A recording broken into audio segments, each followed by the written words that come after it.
This is City Focus, the podcast from the League of Oregon Cities, where we explore the issues that matter to cities across Oregon. Welcome to City Focus. On this episode, Baker City Mayor Kerry McQuisten joins me for a conversation about how her city has been impacted by the COVID lockdowns. Baker City recently adopted Resolution 3881, the first of its kind in Oregon, to directly address specific concerns related to state-mandated lockdowns and how they've affected the businesses and families in her city. Mayor McQuisten, welcome to City Focus. Well, thank you for having me. So you're the mayor of Baker City. You were a councilor in Baker City. Now Baker City. How did you become mayor of Baker City? Well, it was kind of an unusual election last November. We had 6 of our 7 positions were actually open, and we ended up with 13 candidates. Oh wow! So yeah, it was quite a race, and I ended up with the most votes out of that race. And then during our first meeting, the elected councilors have to elect from among that group the city mayor. So that's how I became mayor. Okay. Now, are you long-term Baker City resident, born and raised there, born and raised in the area? Yes. I grew up in southern Baker County and moved to Baker City when I was a freshman or sophomore in high school. I left right after high school, was gone for a while, and came back in my early 30s. So actually, my family has roots going way back in Baker City. There are 4 basically founding families of Baker City. One of them, the Campbell families at Campbell Street that runs through town, is named after. And so that would be my dad's great grandfather. Oh, wow. So I'm 7th generation, and my daughters would be 8th generation. Wow, that's incredible. Yeah. I mean, that's a very long history. So you said you moved away for a little while. Did you kind of go, hey, big city, try that out, and realize there's no place like home? I went everywhere. Yeah. When I was 18, I ended up in Madrid, Spain, and went to college there for a while. Yeah. And then I came back and finished college in Salem at Willamette University. Oh, okay. So, yeah. And then after that, I ended up in the Seattle area and then came back here. Oh, interesting. So yeah, I lived in Tokyo for a while too, actually. So wow. So that's some quite amazing life experiences that you now bring back to Baker City that inform you who you are as a person and who you are as a mayor. That's got to give you a very unique perspective on things. I think it does. Yeah, it was great. So in general, I mean, I'm over here recording you. I'm here in the Mid-Willamette Valley. I'm in Salem. I don't know that I've ever been to Baker City. Can you describe a little bit about, what's life like in Baker City? Oh, it's a beautiful area. We have the Elkhorn Mountains on one side and the Eagle Caps off in the other direction. A lot of agriculture, so farmers and ranchers and people in the timber industry. Some good tourist and outdoors opportunities here. So it's a beautiful little area. We have about 16,000 people in the entire county. Oh, wow. And for the first time ever, we have just topped 10,000 people within our city limits. Wow. So that's been a huge change. We've just now been bumped up from small city to medium-sized city. Oh, isn't that interesting? Okay. Yeah, because that's right. Detroit had been a small city. So that does change some things. Yeah, it does.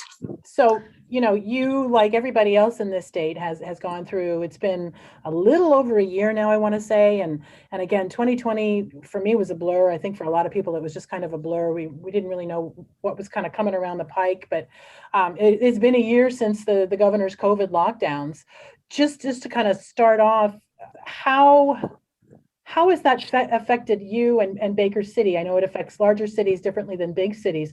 Talk to us a little bit about what that was like a year ago when that first mandate came down. How did you guys react and what did it do to your city? Well, the first 2-3 weeks when this all came down, I think everything was a big unknown.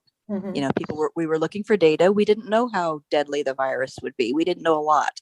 But as time went on, we started seeing that the projections that were coming out in terms of death statistics and mortality rates were, none of the projections were correct. In fact, they were grossly inflated. And we reached a point of diminishing returns fairly quickly in our city. I think most of us looked around us.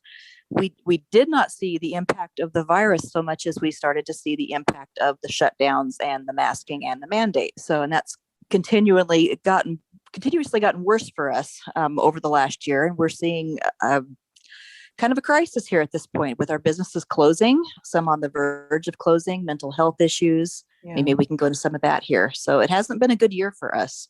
Yeah, and I have to imagine a city that just hit 10,000 has got very different challenges when dealing with this than a city that is 160,000.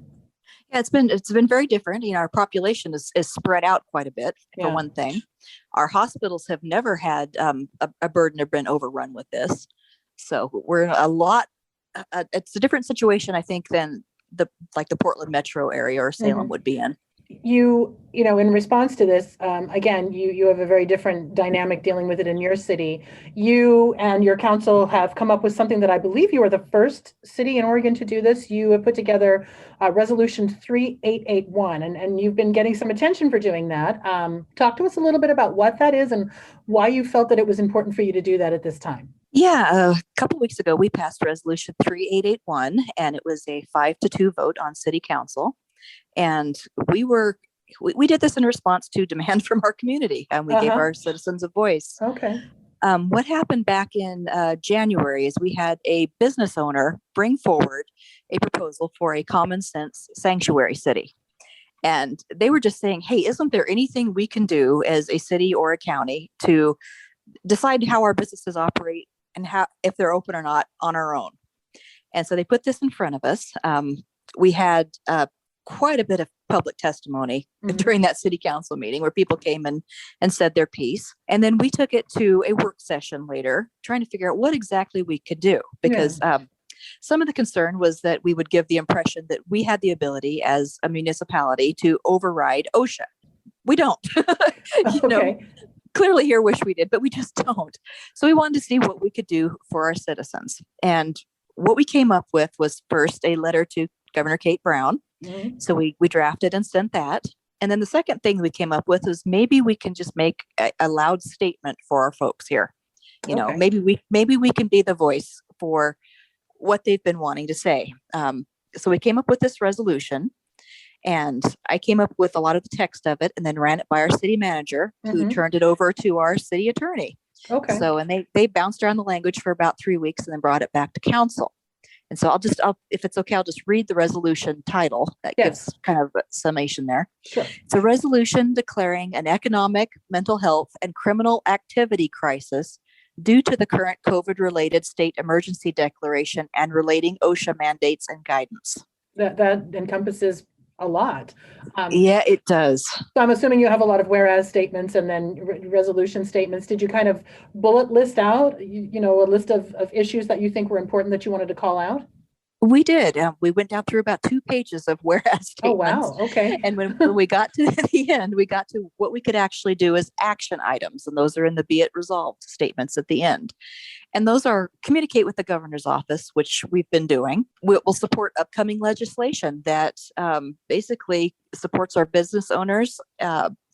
We feel that they have had their income taken without compensation, their right to earn a living. We've vowed that we will share this with other Oregon cities and counties and hopes that they will adopt something similar. So so you said it was a 5-2 vote on the council. So yes, obviously that's a majority. You had public hearings. And so there was a lot of citizen input. Was it vastly in favor of doing this, or yes, yeah, absolutely. It was hugely in favor. And the feedback that I've gotten since has been also very, very supportive. In this area, I'm getting 95% feedback back positive in support of this. Wow. It's huge. I went out doing errands today across town, and everywhere I stopped, someone that I either hadn't seen for years or didn't know at all came up to me saying they supported this resolution. I think we did something very positive for our community here. It sounds like the citizenry is happy with it. How about from outside? You've been doing a little bit of press I've seen on this. It's getting some attention because, like I said, you are the first to do this. What's been the reaction from other mayors? Small town mayors, maybe bigger city mayors. Have you been getting any reaction from them?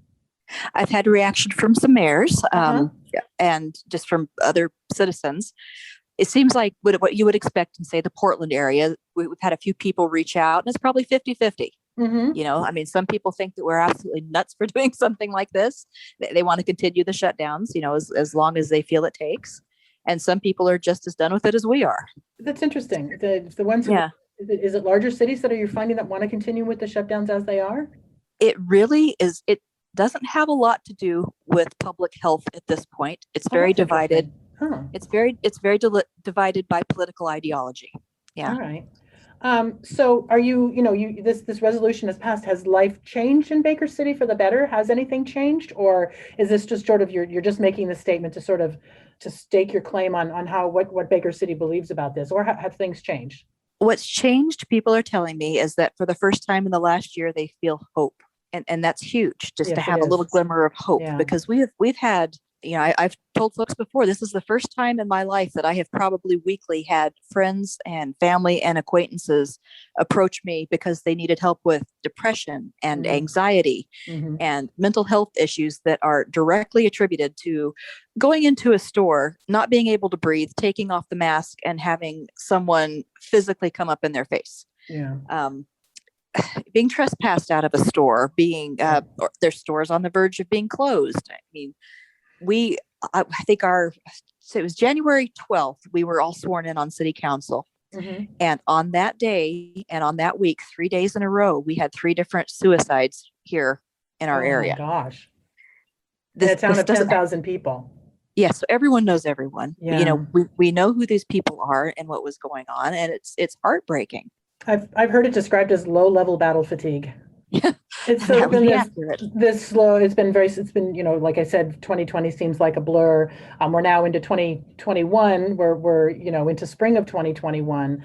And Oregon is still very, very restricted. I think we're still one of the most restricted states in the country. Obviously, it's still affecting businesses. Have you seen an uptick in stressors and depression and things, or now that people feel, because of this resolution that you have crafted, that there is some hope, are you seeing that hope play out on a broader scale within the city? We're only 2 weeks into this. Yeah. Okay. So we've seen some hope, and I've had a lot of feedback from people, stating that they felt hopeful. Also, it's brought people together that people weren't talking about this openly a lot before, that was in little pockets of closed groups. And now more people are out there in the open discussing how they're being harmed by this, what this is doing to them and to their families and to their kids at school. I mean, what this is doing to our children here locally is awful. We just had a newspaper article come out where I think it's like 25% of our freshmen and sophomores at the high school are failing. It's about 6% was what it was previously. And so that's an enormous jump. It's about 20% through the entire high school. These kids can't take any more of this. We've got our catch and release system with the criminals out there, which is frustrating to our citizenry, and it's frustrating to our police department. Our jail is at such a limited capacity that they can't house the criminals after they're arrested.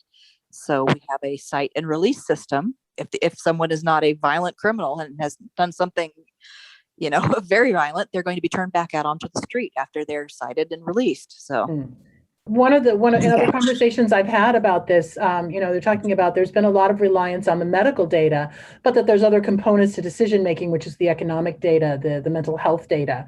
Are you part of conversations at a broader state level on those other pieces, the economic and the mental health and the medical? Are you finding that your region of the state is included, is at the table? I don't feel we've been accurately included or adequately included. So do you think these restrictions are going to be relaxed in the near future, or do you expect to see them to continue into the foreseeable future? What are your thoughts on that? Right now, it doesn't look like they're going to be relaxed, is the scary thing. We have that proposal for the OSHA mandates at workplaces to be expanded and made permanent. Yeah.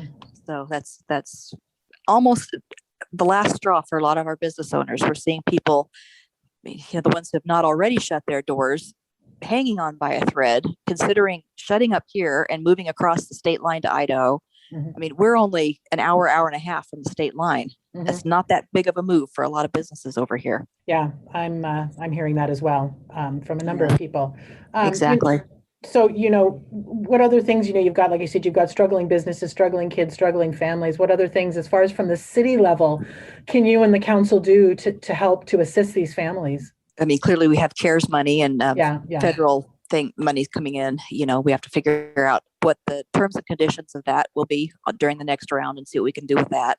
We just don't know yet. We don't know when we're receiving it or what those conditions are. So we'll be looking at that later. we also have to look, the strange thing that's happened here, I think I mentioned earlier, this is the first time we've hit over 10,000. We hovered around 10 or 9,800, 9,900 people forever, for decades. And now we're at, I think 10,400 is our projected population, which is a big jump for a little community. And what's happened with that is the residential interest has grown. I mean, our housing market, we're seeing is very tight. Our rental prices have gone up and our housing prices have gone up. So we're seeing houses that we're selling for probably $250,000 on the market now for $450,000. Wow. Huge jump. That's going to change everything. And at the same time, our planning department is saying our interest in commercial business for this area has dropped. So we've got people coming in from more urban areas here. Yeah, a tight housing market, but no interest in starting new businesses. That's interesting because I'm expecting you're getting sort of some urban fleeing where they're, and especially because we've all learned, a lot of us can work at home. We can work remotely, especially in a lot of white collar positions. You don't have to be in an office. And so Baker City is beautiful. It's more rural, more relaxed. I mean, that might explain the uptick. It might. Yeah. I can hear from people here and there who have moved in. And it seems like a lot of folks from the Portland area and a lot of folks from California have come up to this area. It's kind of divided on it. Some of them are fleeing, they're wanting a more open, relaxed area. And some of them are coming here and saying they very specifically want to change the dynamic here. So it's different. Yeah. Yeah. That you find that with a lot of sort of migration from that perspective, and especially urban rural, there are differences in the way local governments are run versus the two. So that's going to be a challenge, I think, moving forward as well, trying to you want people to integrate and respect the culture that's there. So I expect that's going to be a big challenge moving into 2021 and beyond. Right.